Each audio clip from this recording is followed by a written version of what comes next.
কাটনাকালী বাড়ির সেই রন্ধনশালায় চলো আজকে আবারও আমরা ফিরে যাই কাটনাকালী বাড়ি মন্দির। 1 মে বুদ্ধ পূর্ণিমা, তাই কাটনাকালী বাড়ির সেই বিখ্যাত ঐতিহ্যবাহী বাৎসরিক উৎসবটি অতি নিকট। তাই যে হাতে আর মাত্র গোনা কয়েকটা দিন, আমি কিন্তু বেরিয়ে পড়লাম বাইক নিয়ে। আজকে ওয়েদারটি কিন্তু খুব সুন্দর, একটু আগেই বৃষ্টি থামলো আর সূর্যি মামার দেখা মিলল।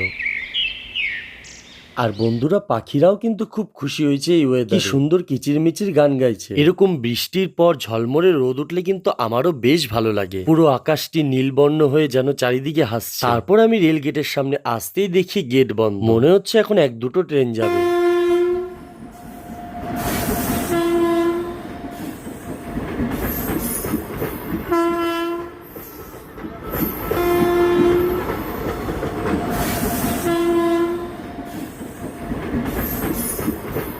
ফাইনালি ট্রেনগুলো গেল, তারপর আমাদের গেটটা খুলে দেওয়া হলো। আর কিছুক্ষণ সময় তারপর আমি পৌঁছে যাব কাটনাকালী মন্দিরে। সামনে ঢুকতেই দেখি বিশাল বড় বাঁশ দিয়ে গেট বানিয়েছে, এটা লাইটের গেট হবে। আরেকটা গুড নিউজ, এই যে তোমরা দেখছো একটা কাজ হচ্ছে এখানে মন্দিরে, ওখানে 2টো মন্দির হচ্ছে, একটা বজরংবলী মন্দির আর একটা রাধা গোবিন্দর মন্দির। আর বন্ধুরা এখানে কিন্তু কয়েকদিন ধরেই বুদ্ধ পূর্ণিমা মেলার প্রস্তুতি চলছে। আর ভোলেনাথজি মন্দিরের পাশে কিন্তু অনেক বড় একটা সিঁড়িও হয়েছে। তোমরা এবার কাটনাকালীতে এসে কিন্তু অনেক কিছু নতুন দেখতে পাবে। আর এই হলো আমাদের ঐতিহ্যবাহী অতি জাগ্রত মায়ের মন্দির।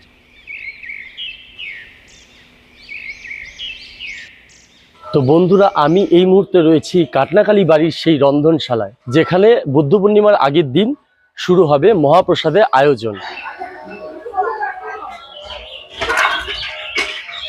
আর আমার পিছনে রয়েছে ঠিক মা কাটনাকালী বাড়ির সেই মায়ের মন্দিরটি, আর তার পাশে রয়েছে বাবা ভোলেনাথের মন্দির। তো বুদ্ধ পূর্ণিমার দিন প্রায় ভোর থেকে ঠিক এই জায়গাটায় লম্বা লাইন লেগে যাবে পুজোর জন্য। সমস্ত অনেক বাইরের থেকে আসবে ভক্তরা এখানে লাইন দিয়ে মায়ের পুজো দিতে এবং দর্শন করতে। এখানে বাঁশের ব্যারিকেড দিয়ে 2 রকম লাইন করা, একটা মহিলাদের একটা পুরুষ, যাতে সকলেই নিয়ম শৃঙ্খলা বজায় রেখে সুষ্ঠুভাবে পুজো দিতে পারে। এই হলো মায়ের সেই করুণাময়ী মৃন্ময়ী রূপ। দেওয়ালে বিগ্রহের ছবিটি নতুন করে কালার করা হয়েছে। মা কাটনাকালী এতটাই জাগ্রত, যারা মায়ের কাছে এসেছে তারা খালি হাতে ফেরেনি। আর এই হলো সেই বটগাছটি যেখানে সবাই মানত করার জন্য পাথর বাঁধে। এখন আমরা যাচ্ছি বাবা ভোলেনাথের দর্শন করতে। এখানে বাবা ভোলেনাথের অনেক বড় একটি শিবলিঙ্গ রয়েছে, তার ডান পাশে রয়েছে সিদ্ধিদাতা গণেশ ঠাকুরের মন্দির। কিছুটা সামনে এগিয়ে গেলে আমরা দেখতে পাবো শ্রী হরিচাঁদ গুরুচাঁদ ঠাকুরের মন্দির। তার ঠিক বিপরীত দিকে একটি বড় বটগাছের নিচে হনুমানজির বিগ্রহ রয়েছে। এখানে যেমন বিশ্রামাগারের ব্যবস্থা রয়েছে, ঠিক আমার পেছনে দেখছেন এখানে কিন্তু শৌচালয়েরও ব্যবস্থা রয়েছে। তারপর প্যান্ডেলের কাজ কতটা হলো, আর কি বাকি রয়েছে, কিভাবে কতদূর প্রস্তুতি চলছে, সেই সব দেখতে দেখতে চলে গেলাম সেই শান্তিপূর্ণ যেই জায়গাটি তোমাদের আমি এর আগে ভিডিওতে দেখিয়েছি। হ্যাঁ বন্ধুরা তোমরা ঠিকই ধরেছো, সেই কাটনাকালী রিভারের সামনে। 1-2 পা এগোতে এগোতে আমি কিন্তু একেবারে নদীর কাছে চলে এলাম। নদীর জলটা কিন্তু বেশ আয়নার মতো, আর চারিদিক কিন্তু খুব সুন্দর হাওয়াও চলছিল।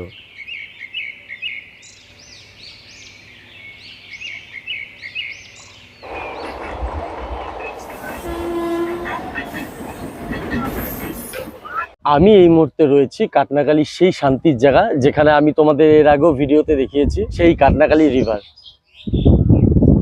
আকাশে সাদা মেঘের সাথে সাথে কিছু কালো মেঘও ছিল, সেই জন্য নদীর জলটা কালচে দেখাচ্ছিল। জলে ঢিল ছুটতেই ছোটবেলার কথা মনে পড়ে গেল। অনেক সময় ভাবি ফেলে আসা দিনগুলো কত ভালো ছিল, তাই না বন্ধুরা?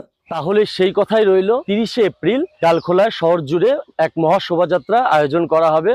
আর তার পরের দিন 1 মে বুদ্ধ পূর্ণিমার দিন কিন্তু আমাদের এইখানে কিন্তু এক বড় মহা উৎসব হবে এবং মেলা বসবে কাটনাকালী বাড়ি। তো সকলে কিন্তু আমন্ত্রণ রইল।